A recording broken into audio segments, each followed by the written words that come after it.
يا الله بها يا الله بها يا الله بحسن الخاتمة. بسم الله الرحمن الرحيم. الحمد لله رب العالمين وبه نستعين على أمور الدنيا والدين. أشهد أن لا إله إلا الله وحده لا شريك له وأشهد أن سيدنا محمدا عبده ورسوله.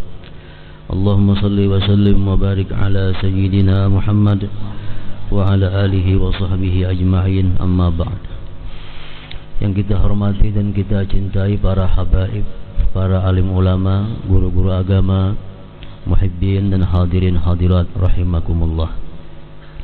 Puji syukur selalu kita haturkan kehadirat Allah Subhanahu wa taala atas anugerah yang selalu dilimpahkan kepada kita semua.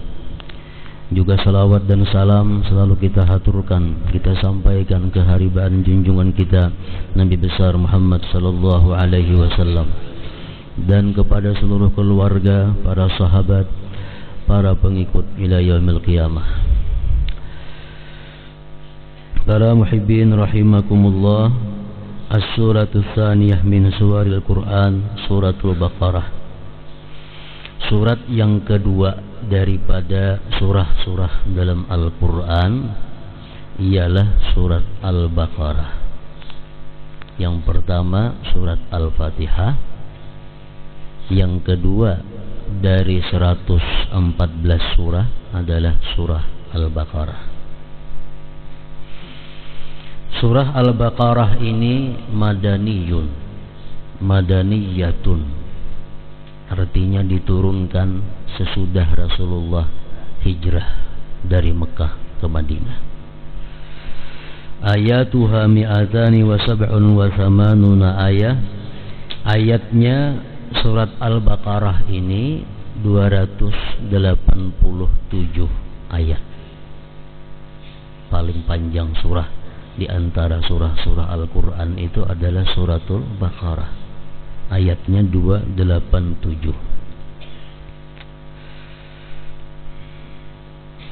Rasulullah sallallahu alaihi wasallam telah bersabda, "La taj'alu buyutakum kubura, fa innal baita alladhi tuqra'u fihi suratul Baqarah la yadkhuluhu syaitan." Rawahu Muslim. Jangan kamu jadikan rumah kamu itu kubur.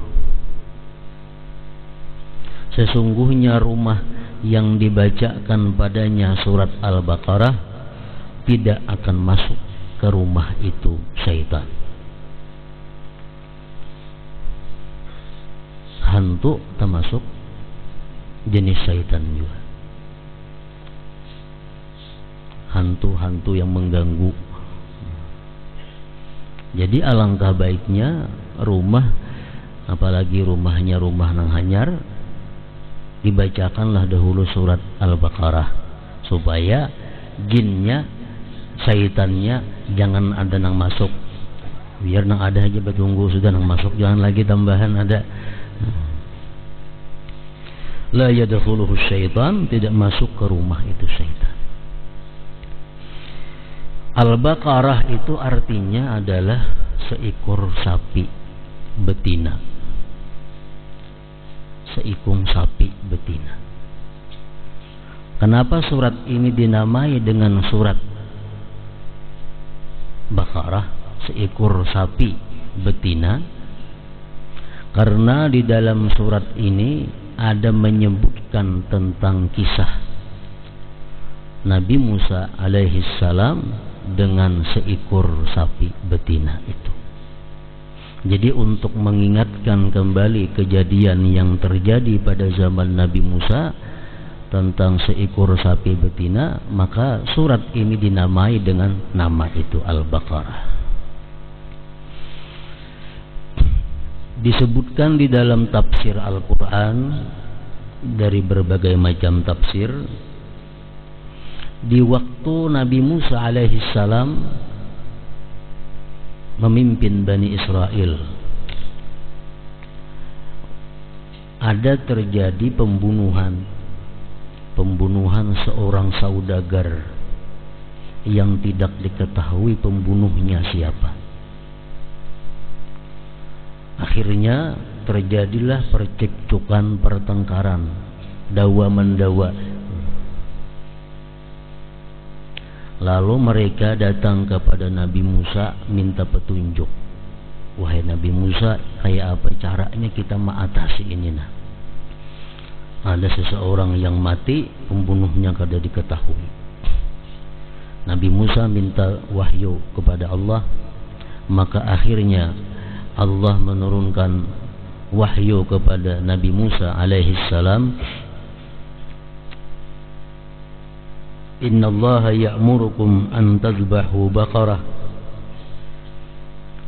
Suruh jara Tuhan, wahai Musa, mereka itu menyembelih seekor sapi. Nah, jadi ujar itu Nabi Musa, wahai Bani Israel, ini wahyu dari Allah, menyuruh kalian menyembelih seekor sapi. Apa hubungannya orang mati nang kada dapat pembunuhnya dengan sapi? Lalu ujar Bani Israel, qalu atattakhiduna huzwa.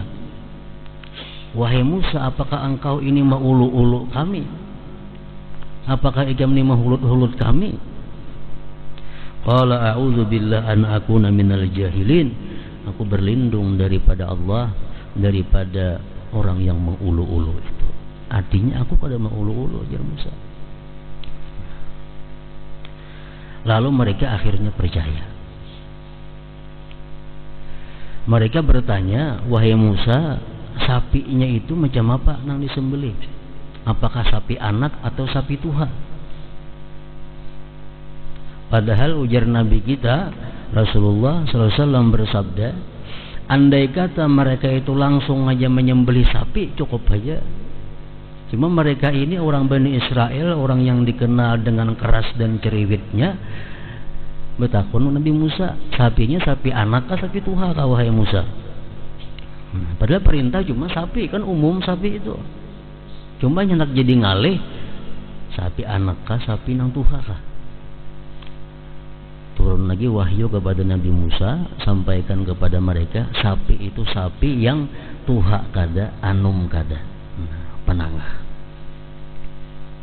Mereka bertanya lagi kepada Nabi Musa, wahai Musa, sapi itu warnanya apa?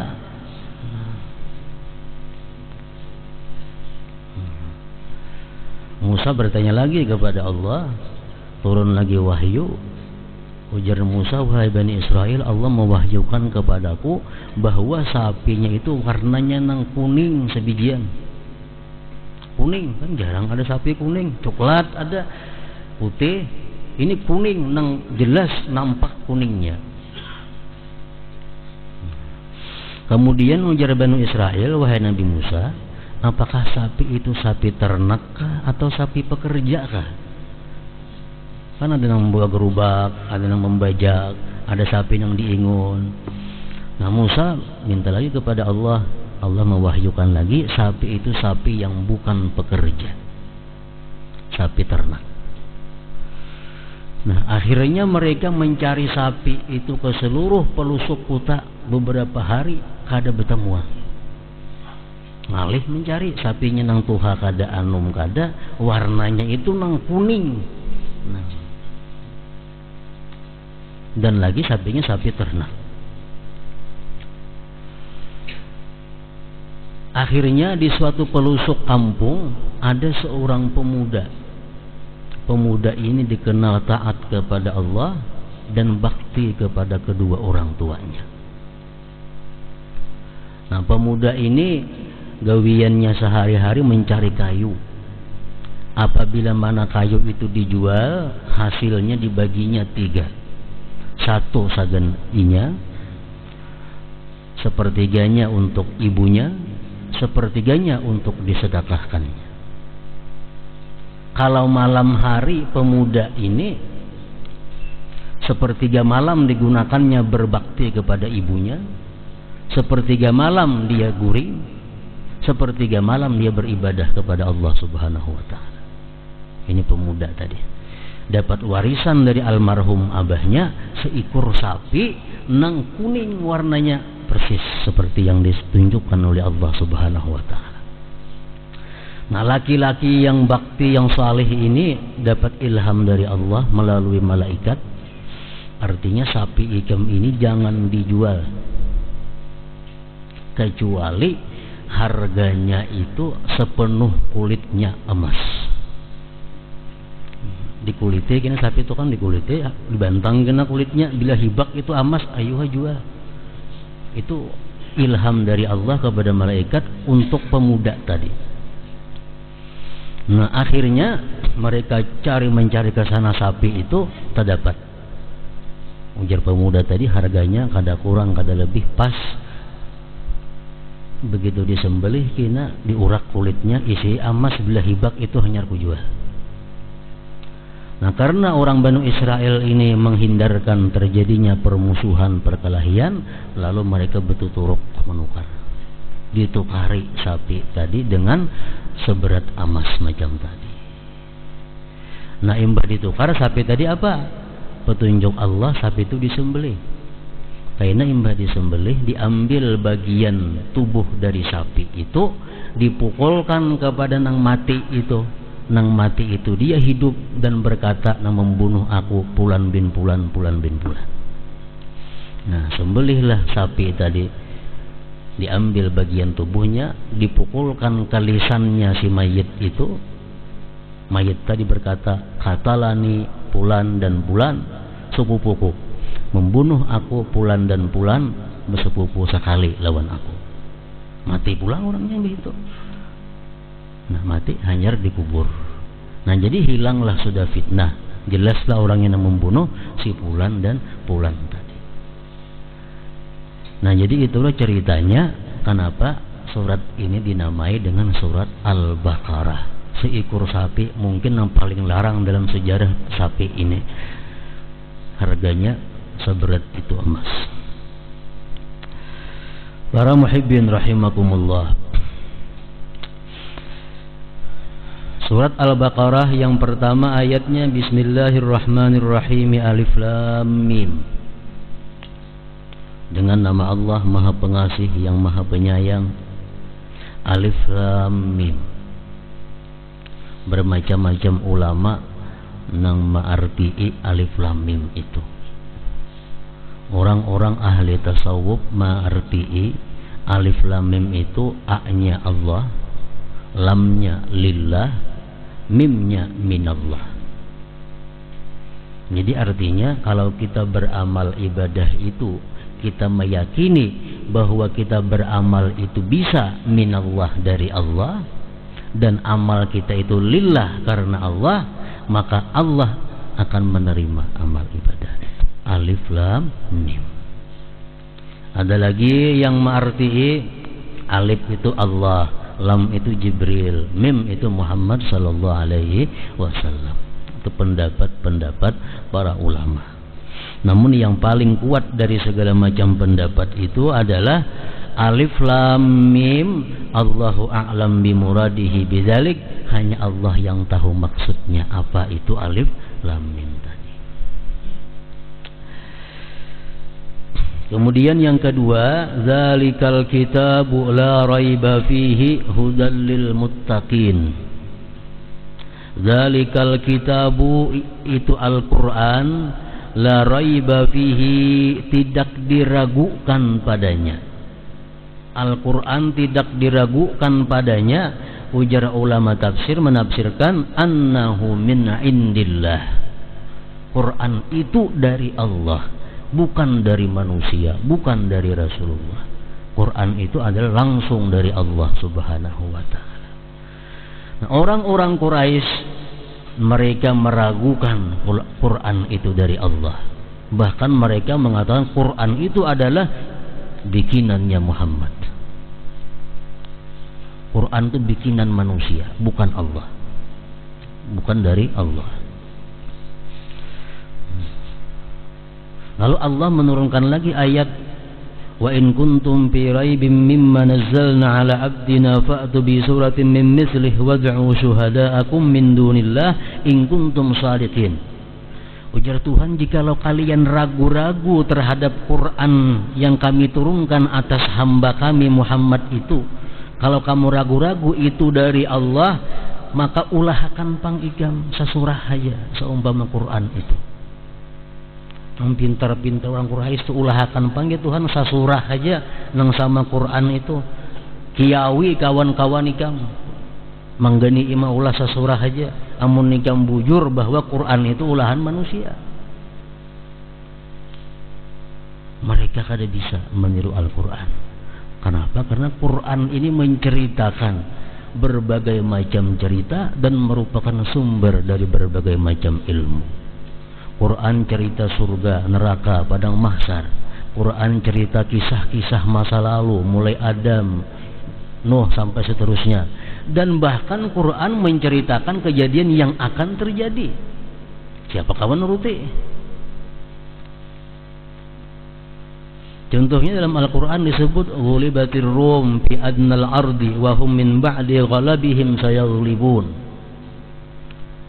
Al-Quran mengatakan bangsa Romawi dikalahkan oleh bangsa Persia. Tetapi nantinya bangsa Rum akan mengalahkan Persia. Jarak antara turun wahyu itu kepada kejadian tersebut 7 tahun. Nah, 7 tahun Romawi membalas mengalahkan Persia. Nah, itu Quran cerita tentang yang akan terjadi. Siapa kau mau ulah Quran jam itu? Kiawih aja kawan-kawan siapa nang kau wad'u syuhada'akum min dunillah in kuntum shadiqin. Jadi jelas, tidak ragu-ragu sedikit pun bahwa Al-Quran itu min indillah, dari Allah Subhanahu wa ta'ala.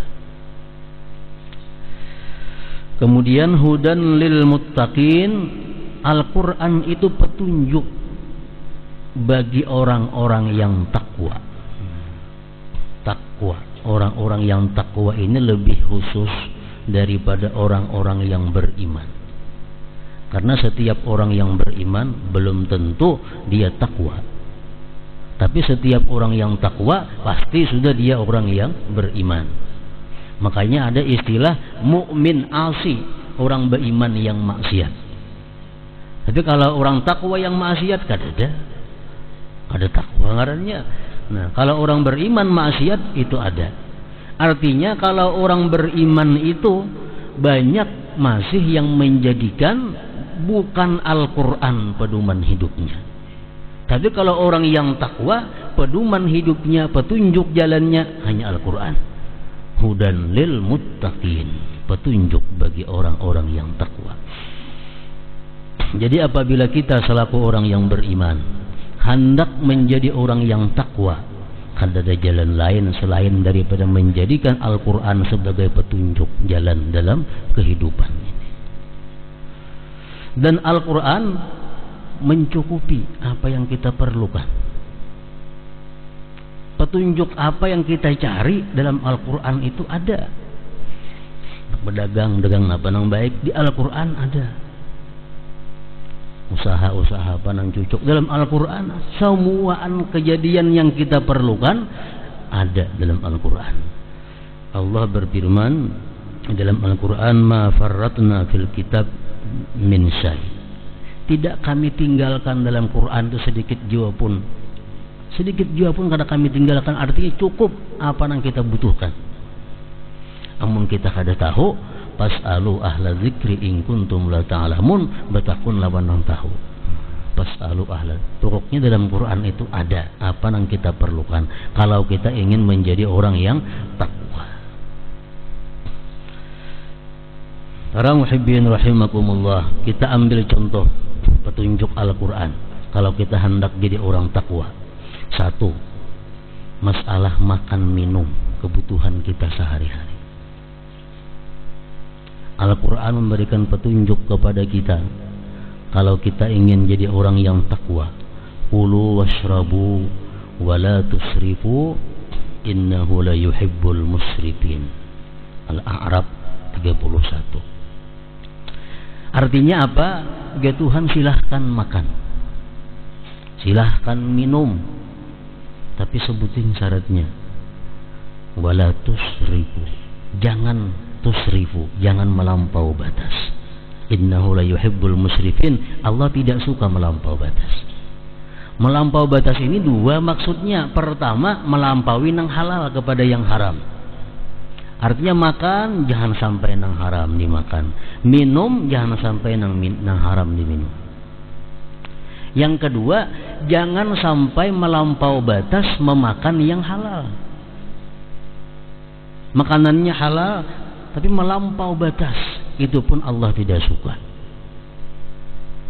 Orang yang makan di atas kenyang itu Allah ada suka.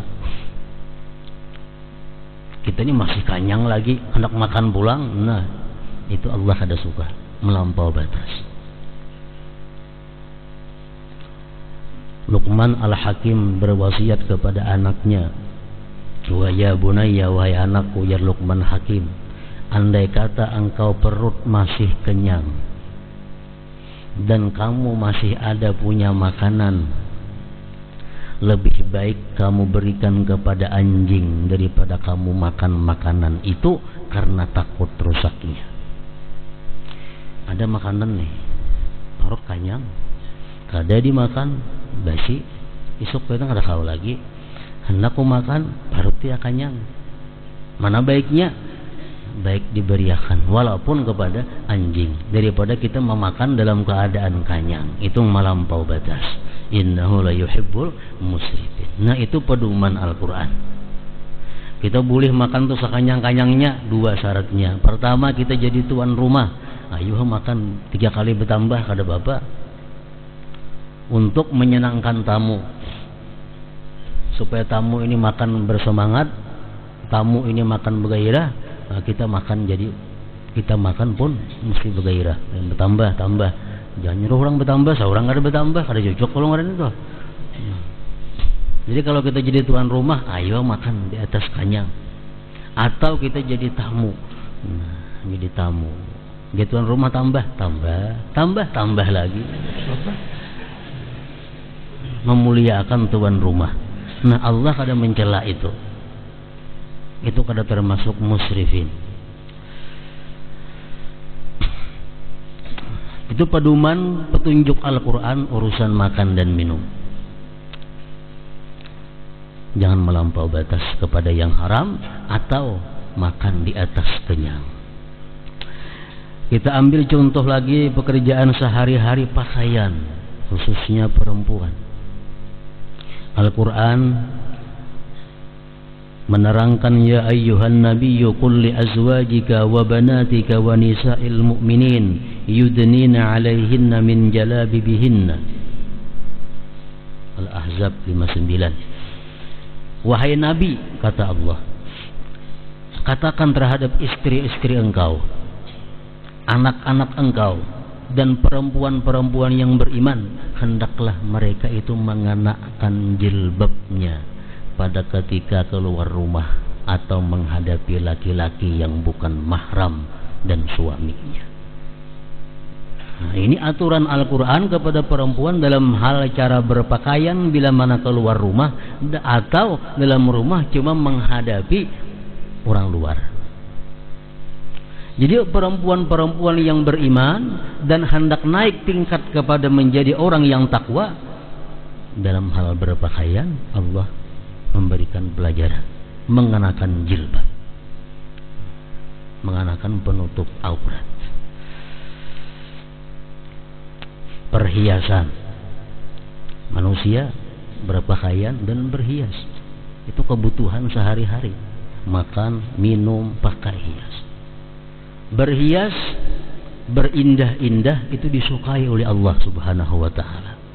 Bahkan Nabi kita kalau musafir, beliau kada lupa membawa suroi, membawa calak mata. Itu tandanya apa? Beliau suka berhias.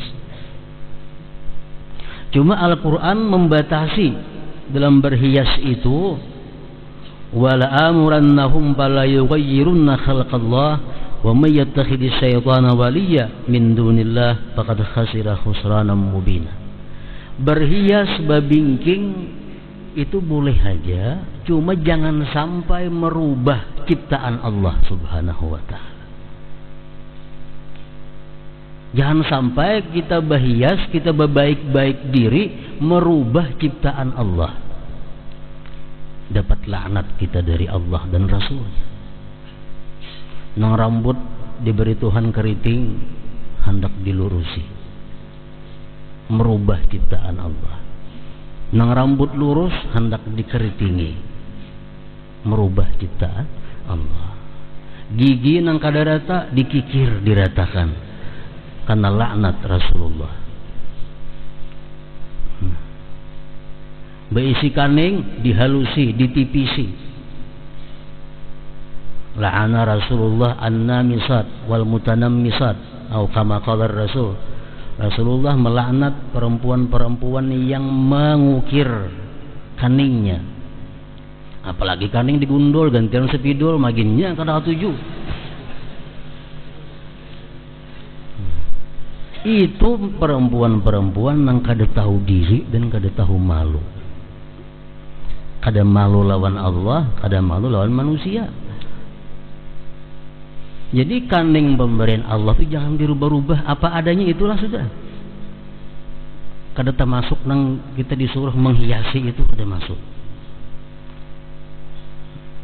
Nah, jadi kita boleh berhias, tapi jangan sampai merubah yang diberikan Allah untuk memperhias, memperindah.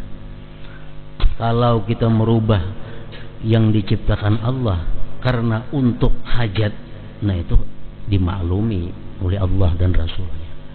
Umpamanya mohon maaf, orang yang dilahirkan dalam keadaan sumbing, lalu ini operasi dibagusakan, nah itu ada apa-apa, karena itu hajat, nah, itu untuk keperluannya.